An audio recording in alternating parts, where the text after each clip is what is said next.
नमस्कार, Chhattisgarh round up आप देख रहे हैं और आपके साथ मैं हूं पुनीत। चलिए खबरों की करेंगे शुरुआत और सबसे पहले बात राहुल की। जी हां, जांजगीर चांपा में बोरवेल में फंसे राहुल को सुरक्षित बाहर निकाल लिया गया और इसे सुरक्षित बाहर निकालने के लिए देश के सबसे बड़े रेस्क्यू ऑपरेशन को अंजाम दिया गया, जिसमें शामिल टीम को मुख्यमंत्री भूपेश बघेल ने आज सम्मानित किया है।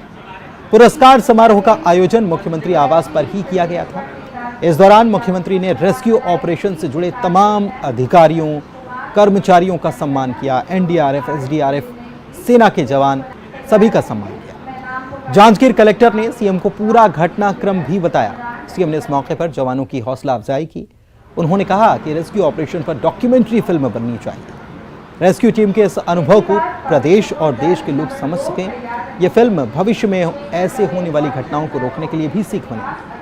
इसके साथ ही सीएम ने कहा कि राहुल की पढ़ाई लिखाई और इलाज का पूरा खर्च राज्य सरकार उठाएगी। स्पीच थेरेपी, सुनने की मशीन लगवाने की जरूरत अगर हुई तो उसका खर्च भी राज्य सरकार उठाएगी।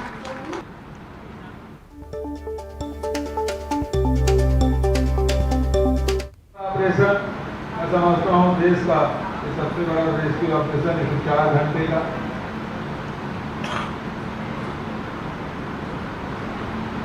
चुनौती बहुत बड़ी थी, लेकिन हिम्मत और जोश की कोई कमी नहीं थी। सबने पूरे ताकत के साथ, पूरे जोश के साथ, पूरे हिम्मत के साथ और होश के साथ जो काम किया है। देखिए, जब आपकी नीयत ठीक होती है, आपका उद्देश्य सही, लक्ष्य सही रहता है, तो प्रकृति भी साथ देता है। जब का ऑपरेशन कंप्लीट हुआ तब बारिश हुई, तो जिस समय बारिश होती तब क्या होगा, चट्टाने भी थी, घोड़े भी आए, संकट भी आए। पूरा इसका डॉक्यूमेंट्री बनना चाहिए।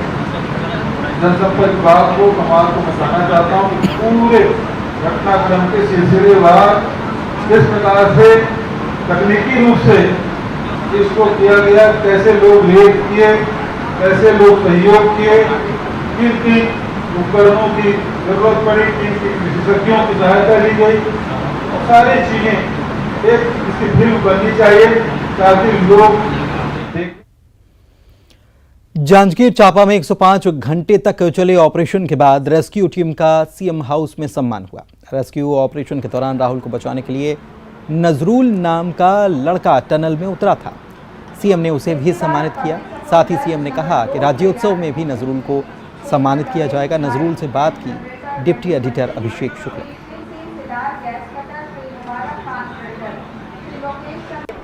तो सेव राहुल, जिंदगी को बचाना जैसे तमाम ऑपरेशन के बाद, सफल ऑपरेशन के बाद आज वहाँ के शूरवीरों का सम्मान हो रहा है। हमारे साथ नजरू है, जो कि सबसे आखिरी समय में राहुल को जिसने लिफ्ट करके लेकर बाहर आया था, जिसे उल्टा लटका कर नीचे भेजा गया था और उसके बाद वही लिफ्ट करके लाया था। नजरू, आप वहाँ पर क्या काम आपने किया, क्या उल्टा लटकाया गया, क्या हुआ था? हाँ, मेरे को उल्टा लटका के नीचे गया था। मैं पहले तो मैं सेफ्टी बेल्ट बांध लिया था अपने को सेफ्टी बेल्ट बांध के मैं उल्टा नीचे गया था। वो लेटा था, ऐसे ही सोया था। मैंने गया, उसको जगाया। मैंने बोला राहुल बेटा उठ जाओ, हम लोग आ गए। उसे सेफ्टी बेल्ट अच्छे से बांध के फिर मैं ऊपर आ गया था। फिर उसे पीछे खींचा गया था तो वो ऊपर आ गया था। तो उल्टा आपको लटकाया तो डर नहीं लगा जब आपको बोले? नहीं, मुझे डर नहीं लगा। क्या करते हो आप? मैं काम करता हूँ अंडरग्राउंड में। अच्छा, हाँ। तो वहाँ जो ऑपरेशन चल रहा था, कब से वहाँ पर थे आप? मैं जो गिरा था ना, उस दिन से ही था। उस दिन से वहाँ पर मौजूद थे? हाँ। और उसे ऊपर लेकर आए? हाँ, ऊपर जितना दिन वहाँ रहा उतना दिन ऐसे सोया तो नहीं हूँ, काम करता हूँ ऐसे। उसे राहुल को उठाकर ऊपर ले आए आप? हाँ। और यहाँ पर मुख्यमंत्री ने सम्मान किया आपको, स्पेशली कहा राज्योत्सव में भी सम्मान देंगे, कैसा लग रहा है? बहुत अच्छा लग रहा है ऐसे। जब राहुल को बचा रहे थे तब लगा था कि राहुल को आप सुरक्षित बाहर निकाल लोगे, जीवित निकाल लोगे? हाँ, पक्का। मैं ऐसे ही शुरू से ही मैं सोचता हूँ उसे जिंदा वापस लाना है, उसे सुरक्षित वापस लाना है। आप खुद कितने साल के हो? मैं 22 साल का हूँ। 22 साल। हाँ। तो नजरू है जो कि राहुल को जिंदा वहां से निकाल के लाने में बड़ी अहम भूमिका थी। आखिरी वक्त पर इसको उल्टा लटकाया गया था, पैर में रस्सी बांधकर नीचे भेजा गया था, जो कि राहुल को वहां पहुंचने के बाद इसने जगाया और उसके बाद ऊपर सुरक्षित लेकर ही आया। कैमरामैन रोहित के साथ अभिषेक शुक्ल, न्यूज़ 18 रायपुर। जांजगीर चांपा में बोरवेल से सुरक्षित निकाले गए राहुल का इलाज जारी है। बिलासपुर के अपोलो अस्पताल में राहुल का इलाज चल रहा है। डॉक्टर्स ने आज फिर से उसका मेडिकल बुलेटिन जारी किया है।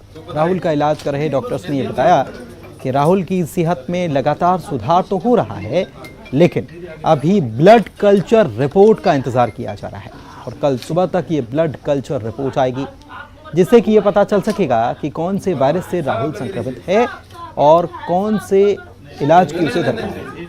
डॉक्टर्स ने बताया कि अभी खतरा हालांकि टला नहीं है, डॉक्टर्स की निगरानी जरूरी है।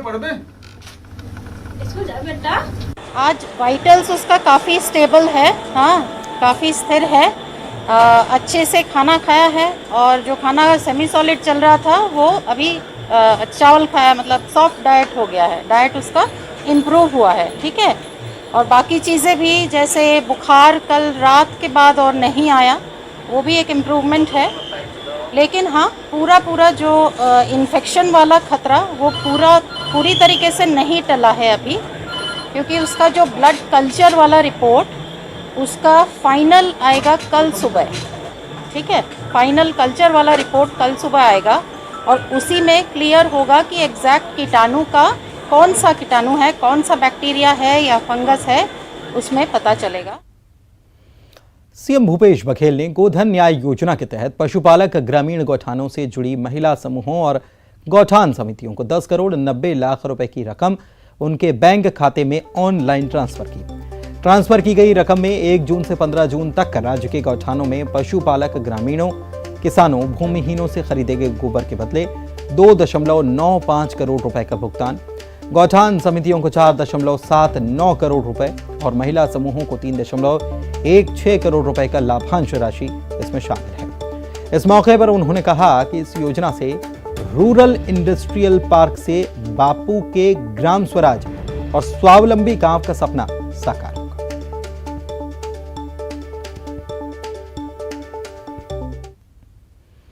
छत्तीसगढ़ में सभी सरकारी स्कूल खुल चुके हैं। इस मौके पर स्कूल में भव्य प्रवेश उत्सव मनाया गया। लंबे समय के बाद एक बार फिर से बच्चे स्कूल जाकर पढ़ाई करते नजर आने वाले हैं। मुख्यमंत्री ने बच्चों को तिलक लगाया, शाला प्रवेशोत्सव का शुभारंभ किया। इस दौरान उन्होंने नक्सल क्षेत्रों में बंद पड़े 260 स्कूलों को दोबारा खोलने की शुरुआत भी की। इसके अलावा सर जो महत्वपूर्ण बिंदु हैं सर, अब तक के जो कंपोस्ट हमने बनाया है सर, अगली स्लाइड। कोरोना की तीसरी लहर के बाद यानी कि करीब 2 साल 2.5 महीने की छुट्टी के बाद नए शैक्षणिक सत्र में स्कूल के दरवाजे खुल गए। आज से प्रदेश भर में स्कूलों में रौनक लौट आई। गर्मी की छुट्टी और 2 साल के कोरोना काल के बाद आज पहली बार सभी स्कूल पूरी क्षमता के साथ खुले। सरकारी आदेश के बाद 16 जून की सुबह विद्यार्थी नए स्कूल नए यूनिफॉर्म के साथ चेहरे पर मुस्कान लिए पहुंचे थे। शाला प्रवेश के लिए स्कूल प्रबंधन के द्वारा पहले ही तैयारी कर ली गई थी। अलग अलग जिलों की तस्वीरें आपको दिखा।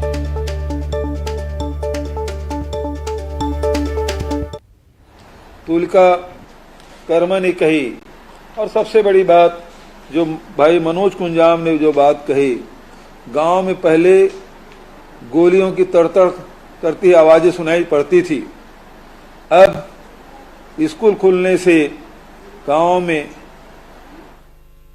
आ ई की आवाज आ रही है। कितना बड़ा बदलाव इन 15 वर्षों के बाद देखने को मिल रहा है।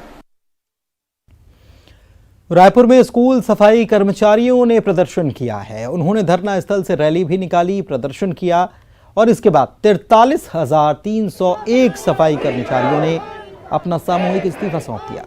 पिछले 118 दिनों से स्कूल सफाई कर्मचारी स्थायी करने की मांग को लेकर आंदोलन पर हैं। इस बीच आज से ही स्कूल में नए सत्र की शुरुआत हो गई है और ऐसे में स्कूल सफाई कर्मचारियों की हड़ताल का असर स्कूलों की साफ सफाई पर पड़ने भी वाला है। कि आज हम चंदा बरार के भी यहाँ पे हड़ताल पे बैठे, लेकिन आज हमारी एक ही सूत्री मांग है कि एस काली से पूर्णकाली की जाए और अगर आज सरकार हमारी बात नहीं सुनती तो हम इस्तीफा देंगे। अगर वो इस्तीफा सौंप रहे लेने को तैयार नहीं है, तो हमको सामूहिक मृत्यु का वो करने के लिए आदेश प्रदान करें। सरकार देखिए, हम आज 118 दिन हो गया, किसी प्रकार से न कोई विधायक न कोई मंत्री हमारी शुद्धि लेने नहीं पहुंचे हैं। और एक तरफ अभी आज 16 जून से स्कूल सत्र शुरू हो रहा है और हमारे ऊपर डीओ बीओ प्राचार्य प्रधान पाठक के द्वारा निरंतर दबाव बनानी जा रही है कि आप कार्य पर वापस आ जाओ, अन्यथा आपको कार्य से वंचित कर देंगे। तो साहब, हम आपको ललकार के कह रहे हैं, आप होते कौन है निकालने वाले, 2300 रुपये मजदूरी देने वाले। इसलिए हम आज हमारे कर्मचारी सामूहिक इस्तीफा दे रहे हैं। बिलासपुर में शाला प्रवेश उत्सव के पहले दिन Swami Atmanand English medium school लिग्यादी में अव्यवस्थाओं का आलम देखने को मिला। 2 साल से निर्माणाधीन स्कूल की बिल्डिंग आज तक बनकर तैयार नहीं हो पाई है। अधूरे निर्माणाधीन स्कूल में पढ़ने पहुंचे बच्चों को कीचड़ और मैदान में रखे बिल्डिंग मटेरियल के बीच प्रार्थना कर स्कूल में प्रवेश करना पड़ा। इस बीच शिक्षा का स्तर और गुणवत्ता की जांच करने जेडी ऑफिस के सहायक संचालक अधिकारी भी पहुंचे।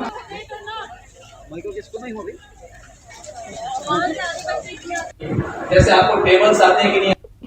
अभी प्राथमिक चरण में है। सेजे से स्कूल खुला है, नया नया स्कूल है, व्यवस्थाएं अभी पूरी नहीं हो पाई हैं, पर बच्चे यहाँ पर अभी मिले, प्रेयर हुई, अच्छा लगा देख के, प्रेयर में हम भी शामिल हुए।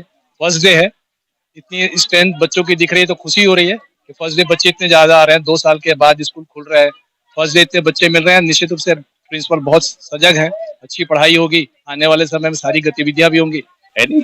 सेजेस स्कूल का जो कार्य जो चल रहा है वो धीरे धीरे कहा जाए कि जैसे शासन के निर्देशानुसार स्कूल का निर्माणाधीन हो रहा है, स्कूल का कार्य प्रगति हो रहा है, उसी प्रकार से मैदान का पर भी हो रहा है।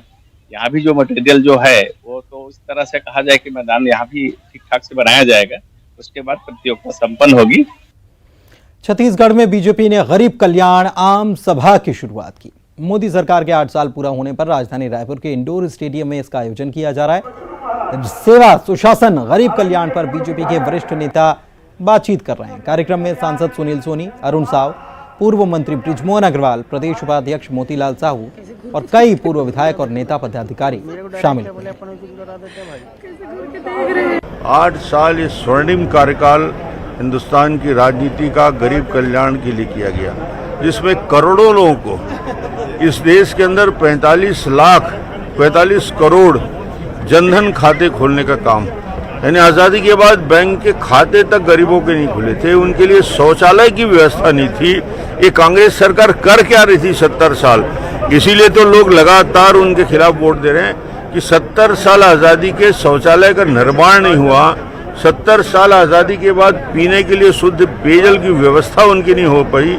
आज़ादी के 70 साल होने के बाद भी उनके लिए एक छोटा सा कुटी नहीं बन पाया, आवास नहीं बन पाया।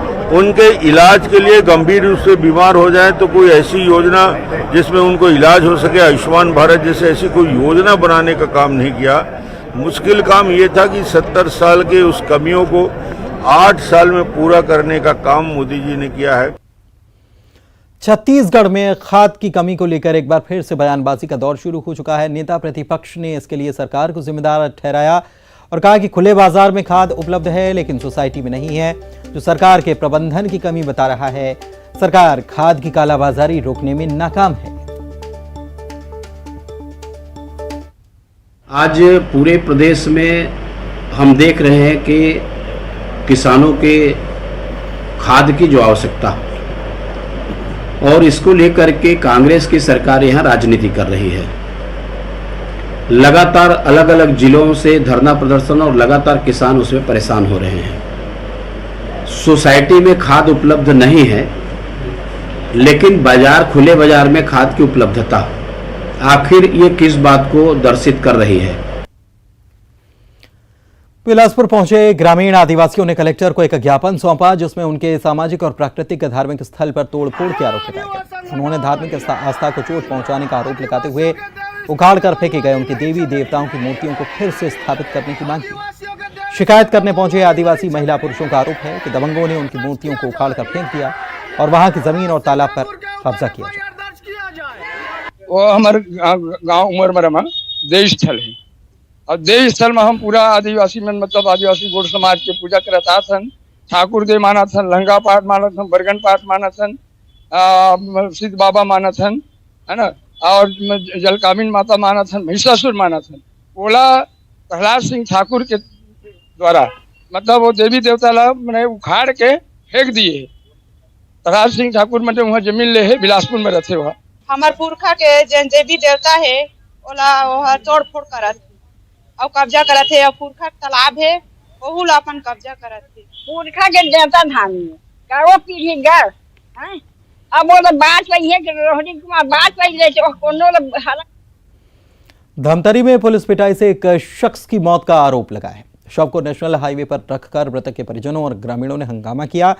मौके पर पहुंची पुलिस और अधिकारियों की समझाइश के बाद परिजन शांत तो हो गए। आरोपों के मुताबिक बिरेझर चौकी पुलिस ने छेड़छाड़ के आरोप में 40 वर्षीय लुकेश्वर साहू को थाने लेकर पुलिस आई थी। थाने से छूटने के बाद लुकेश्वर अपनी बहन के घर चला गया, जहां शरीर में दर्द की शिकायत के बाद उसे धमतरी रेफर किया गया, जहां पर इलाज के दौरान उसने दम तोड़ा। गातापार निवासी लुकेश्वर साहू नामक व्यक्ति हैं, 40 वर्षीय। इनकी मृत्यु हुई है, जिस पर मर्ग पंजीबद्ध करके अभी विवेचना की जा रही है।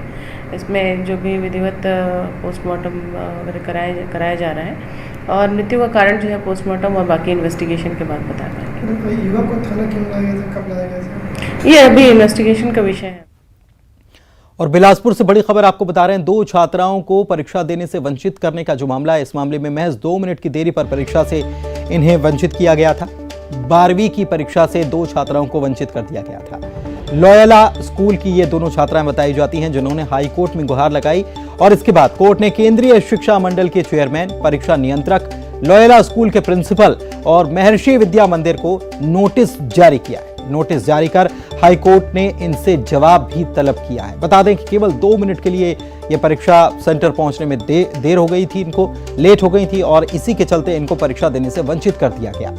2 छात्राएं ऐसी हैं जिन्होंने कोर्ट में इस मामले को लगाया है और कोर्ट से गुहार लगाई है, जिसके बाद अब जवाब मांगा गया है। पंकज हमारे संवाददाता इस वक्त बिलासपुर से जुड़े हुए हैं, उनसे बात करते हैं। पंकज, वाकई में ये बहुत हैरान कर देने वाला मामला कि 2 मिनट के लिए देरी क्या हुई, परीक्षा देने से वंचित कर दिया गया और वो भी 12वीं की परीक्षा। अब कोर्ट ने जिम्मेदारों से जवाब मांगा है।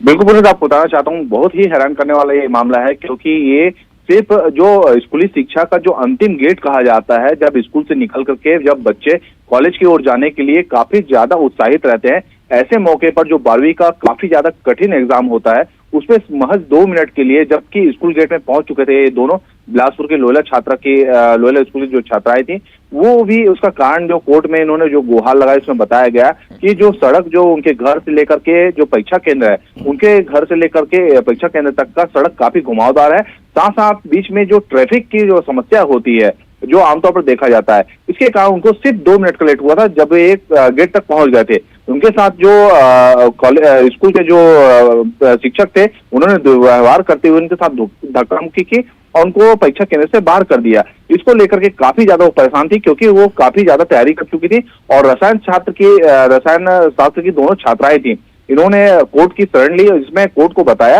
कि हमको सिर्फ 2 मिनट के लेट पर ही हमको परीक्षा से वंचित कर दिया गया, जिसमें उनके भविष्य पर एक चिंता की घड़ी आ गई है। इसको जस्टिस पी.एम. कोसी के सिंगल बेंच ने काफी गंभीरता से लिया और कोर्ट ने केंद्रीय शिक्षा मंडल बोर्ड को और दोनों प्राचार्यों को, जहां पर जो पढ़ती थी वहां के लोयला स्कूल को और महर्षि विद्या मंदिर के जो प्राचार्य है, दोनों को नोटिस जारी कर तत्काल जवाब तलब किया है। जी पुनीत, बहुत शुक्रिया आपका इस जानकारी के लिए पंकज।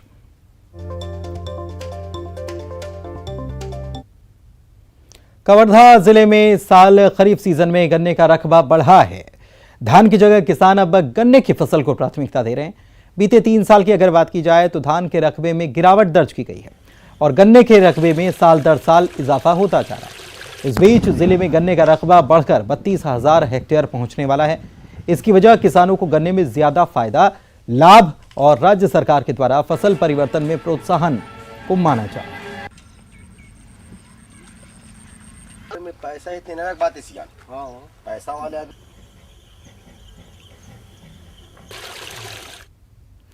चलिए अगली खबर की बात करते हैं। जशपुर में गांजा तस्करों के खिलाफ पुलिस की कार्रवाई लगातार जारी है। पुलिस ने आज दूसरे दिन गांजा तस्करों पर कार्रवाई करते हुए 2 तस्करों को गिरफ्तार किया है। पुलिस ने गांजा तस्करों के पास से 4 क्विंटल से ज्यादा गांजा जब्त किया है। जब्त गांजे की कीमत 42 लाख रुपए बताई गई है। गांजा तस्कर ओडिशा से अंबिकापुर गांजा ले जा रहे थे। बताएं कि कल भी पुलिस ने 1 क्विंटल से भी ज्यादा गांजा जब्त किया था।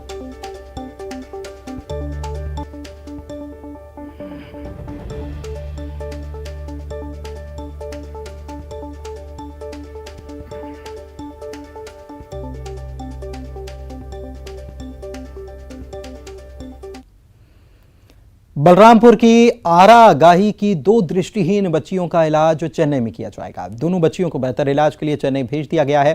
5 मई को आरागाही में भेंट मुलाकात कार्यक्रम के दौरान मुख्यमंत्री ने दोनों बच्चियों से मुलाकात की थी, जिसके बाद सीएम ने सरकारी खर्च पर दोनों दृष्टिहीन बच्चियों का इलाज कराने का निर्देश दिया। कलेक्टर ने दोनों बच्चियों के जल्द स्वस्थ होने की कामना की।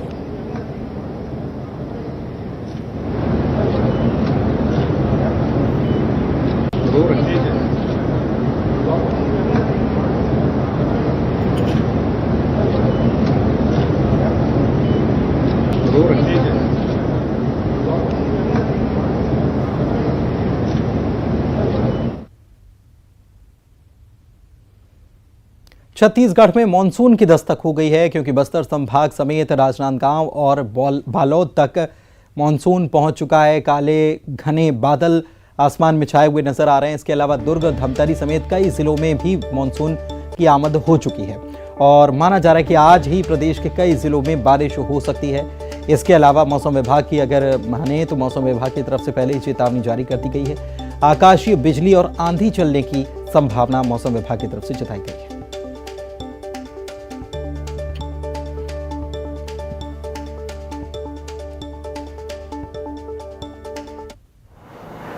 छत्तीसगढ़ में आज मानसून के शुरुआत का डिक्लेयर किया जा चुका है, जिसमें पूरे बस्तर संभाग, राजनांदगांव, बालोद, दुर्ग, धमतरी के जिले प्रदेश में अगले 24 घंटे में 1-2 स्थानों पर हल्की वर्षा होने अथवा गरज चमक के साथ छींटे पड़ने की संभावना है।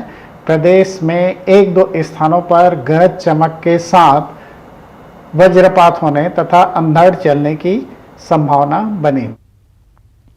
उधर सुकमा में पुलिस ने जिले के कुकानार थाना क्षेत्र में गांजा तस्करों से 1.5 लाख रुपए का गांजा जब्त किया है। जिले में मादक पदार्थों की रोकथाम के लिए पुलिस चेकिंग अभियान चला रही है और इसी दौरान सुकमा की तरफ से आ रही एक बस में एक बैग में पुलिस ने 20 किलो से ज्यादा गांजा पकड़ा है। पुलिस ने गांजे के साथ एक युवक को भी पकड़ा है। पकड़ा गया गांजा तस्कर बैतूल का रहने वाला बताया जा रहा है।